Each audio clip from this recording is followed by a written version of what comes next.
We reported for camp yesterday, and when we started, all local players reported for camp, except for those who got injured.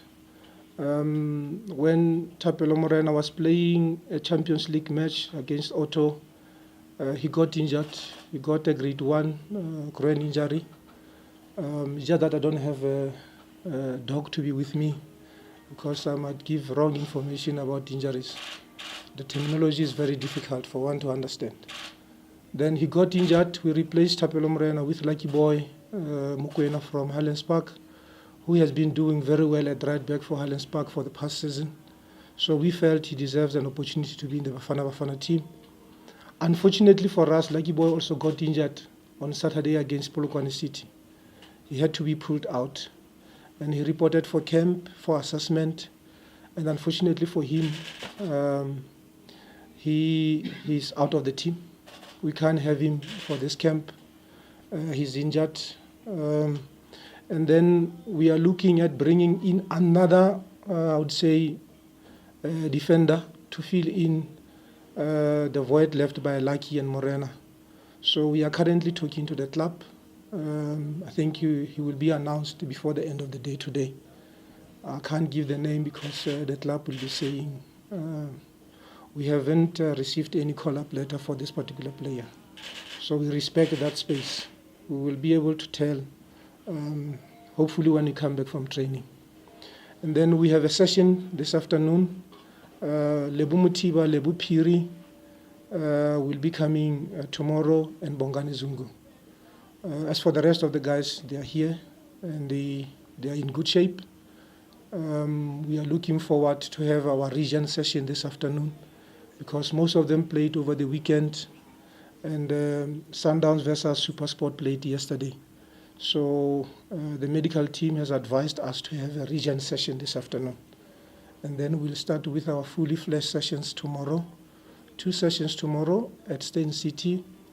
And then we are looking at playing a friendly against a first division team on Wednesday, so that we can have a look at the systems and formations that we want to deploy on Saturday against Zambia. We leave for Zambia on Thursday in the evening. We play on Saturday. We come back on Sunday. Hopefully, we will go out there and do well, because an international friendly, it doesn't become as friendly as one would like it to be. It's a game, it's a preparation. Players will be having a go at the game, and we are expecting a very tough match against Zambia in Zambia. Thank you. The technical team? Yeah, the technical team, very difficult one, because we should all remember that I was appointed interim coach on the 3rd of August, and it was on Saturday, the 31st of August, where I got an appointment call to say you are now the official head coach of Bafana Bafana. So whatever we are working on, it was based on that interim position. So we have brought in knowledgeable people that I feel will be of help to carry Bafana Bafana to the next level, or to take Bafana Bafana to the next level. I felt, like I said, I don't believe it's all about me. I believe it's all about a collective. That is why I've started engaging the PSL coaches. I felt we need to have a scouting team and then a selection team. So I have asked the Sundowns to release Coach Trot Moloto, who will be coming in as a technical advisor, who will be coming in as a mentor because of his vast experience in national teams. And I've got a very good relationship with him as a legend of the game, as a coach. So Coach Trot Moloto is coming in to be with the team, to be a voice of reason in the team, somebody that we can consult with, somebody that we can share and manage our players better. So Trot Moloto will be coming in as a technical advisor in the team. Then Coach Athazwani, who has been around for years, I've worked with him since I started at SAFA. He has gone through the coaching courses. He has been on the bench for Kaizer Chiefs. He played for Bafana Bafana also. And I always look at him as one of the hard-working coaches in the country. So I felt here is an opportunity for me to work with him and see how best we can bring about the best in our players. So the goalkeeper coach will remain as Coach Andrea Rense, that we have worked with under Coach Stewart. KB Rangwacha is coming back into the team as fitness trainer because our fitness trainer, Joshua Smith, has got a position at Amazulu that doesn't allow him to leave the high performance center. So we felt with the experience of KB, having achieved so much as a fitness trainer, he will be an added advantage to the team in terms of our periodization and team preparation. Thank you, Coach Ntseki. Thank you, Acting CEO.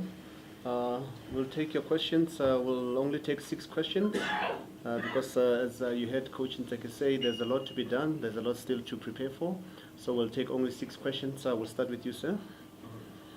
Vanilla from SABC. Congratulations, Coach, on the full-time appointment. Just on the selection committee, if you can just tell us more about it. We know how it operates with rugby and cricket. There's always been this notion that with football, it's a bit different because football doesn't contract players for the national team. So how is it going to work? And who will be responsible for the selection? And obviously the final call will be with you. Just to give us more on that one. Selection committee can be my technical team because all that is important is the profiling of players. We should not be scratching our head when you're about to announce the team. We should be having all the players profiled accordingly. And I think the head coach will always be at the head of everything. And in this case, I think the decision will always come with the head coach. But all that is important and all that I'm thinking of is that if you select players based on the opponents you are to play. You select players based on the formation that you're going to play. Because the formation will be the one to dictate to you to say what type of players you want to have. The players will also dictate what type of formation you have to play against a particular team. In this case, against a particular country.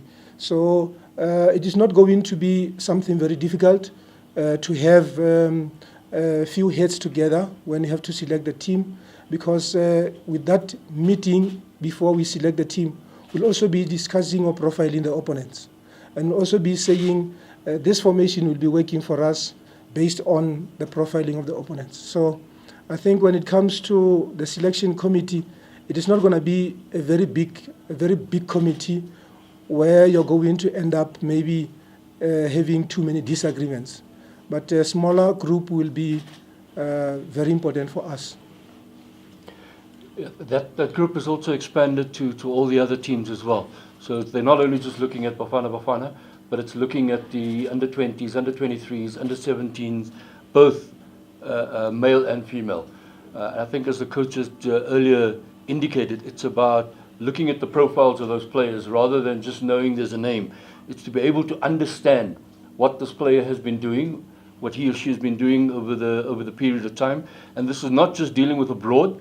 This is looking at even from the PSL perspective, National Soccer League, NFD, ABC Motsepe, and then also the provincial tournaments, because those tournaments give rise to the players that are playing at the junior ranks in that perspective, and then eventually end up at Bafana Bafana. Second question? Coach, perhaps if you could, I'm assuming you are at IFM.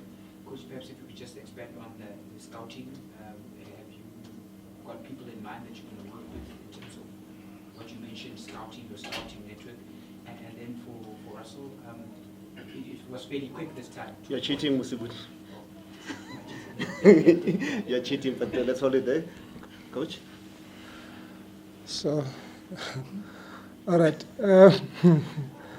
No, I don't want to become a cheater. You should not correct me if I'm becoming one. When it comes to the scouting, look, I have been doing it for Coach Stewart. I've been doing it for Bafana Bafana.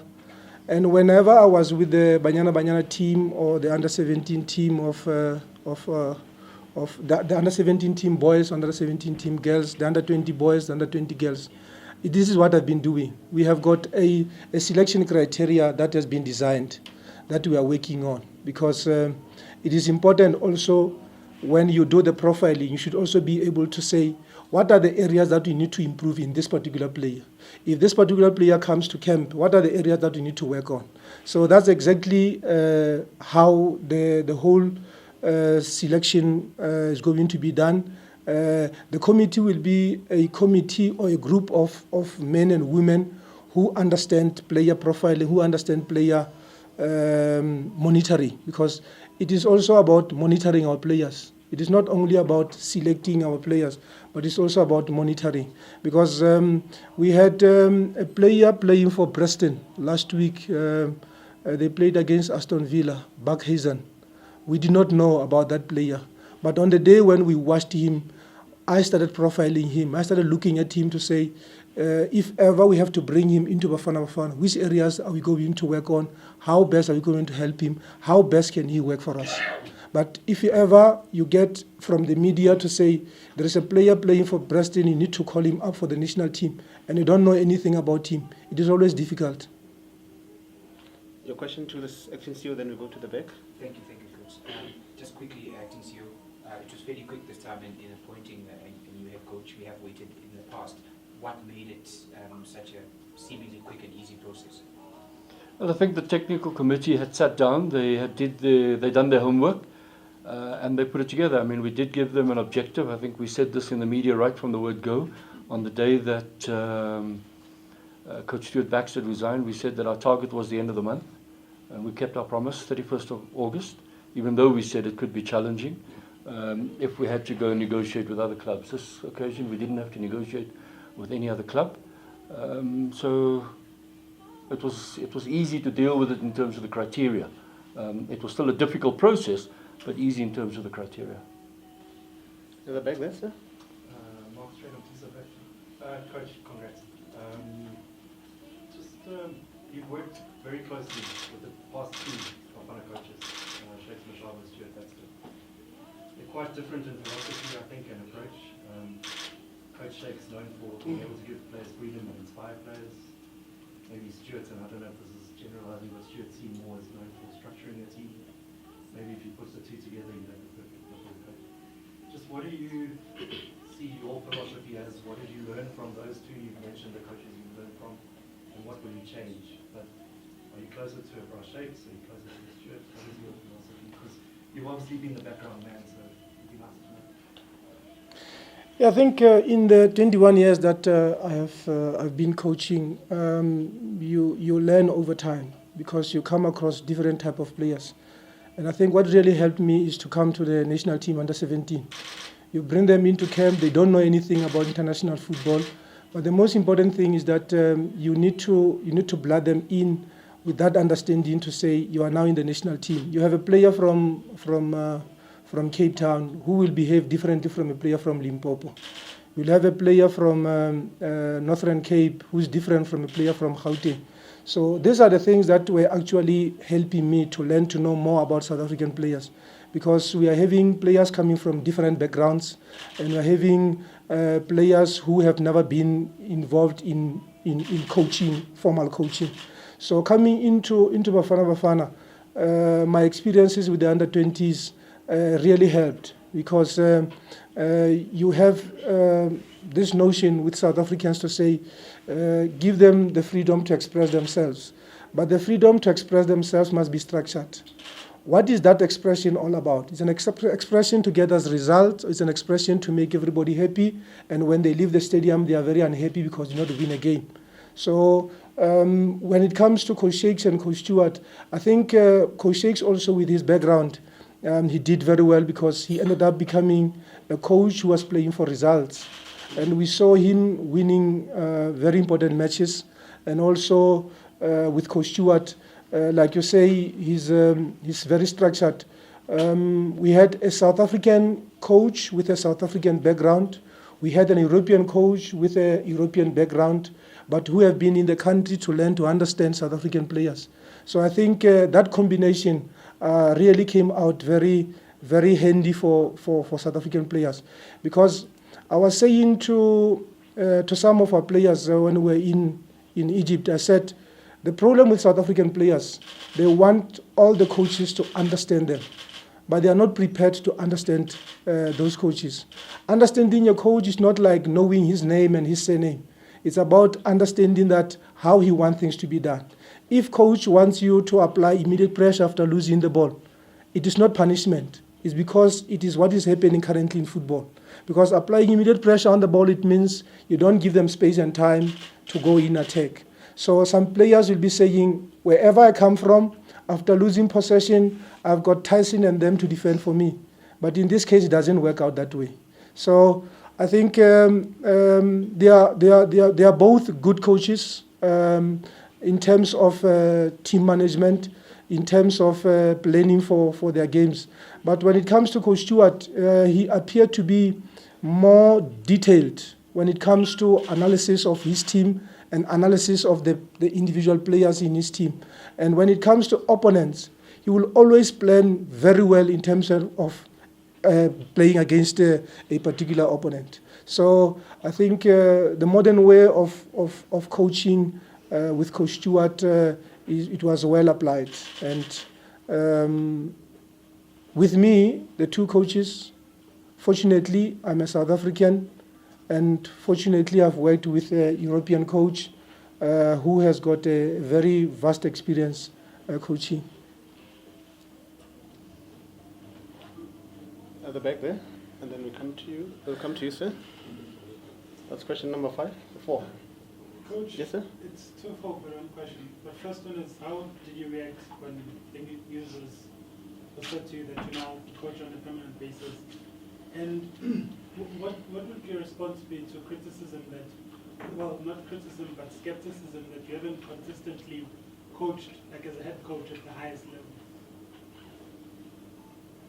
Yeah, when I got the call the first time, I think I behaved the same way the second time. I smiled. Before I couldn't see him smiling, by the way. I smiled when I was about to celebrate, then reality crept in to say, now you are in charge, now it's a responsibility and opportunity. You need to go out there and do your best. And you need to understand that you are carrying the whole nation. And if you look at what happened to your predecessors, it means you should have a way of understanding the environment even before you can start operating within the environment. So I think it was a very good feeling for me to get this opportunity to coach Bafana Bafana at this level. But when it comes to everybody has got a right to his or to her opinion. At times you have an opinion about somebody because you don't know that person. At times you have an opinion about somebody because you think you know that person. But all that is important is an opportunity that has been given to me. I'm not in this position to prove anybody wrong, but I'm in this position to serve my country, to do the best that I can. And I think I'm in this position to get the best out of our players, whom I think with that understanding, with that rapport, they will get the best out of me. Question number 5. Coach, congrats.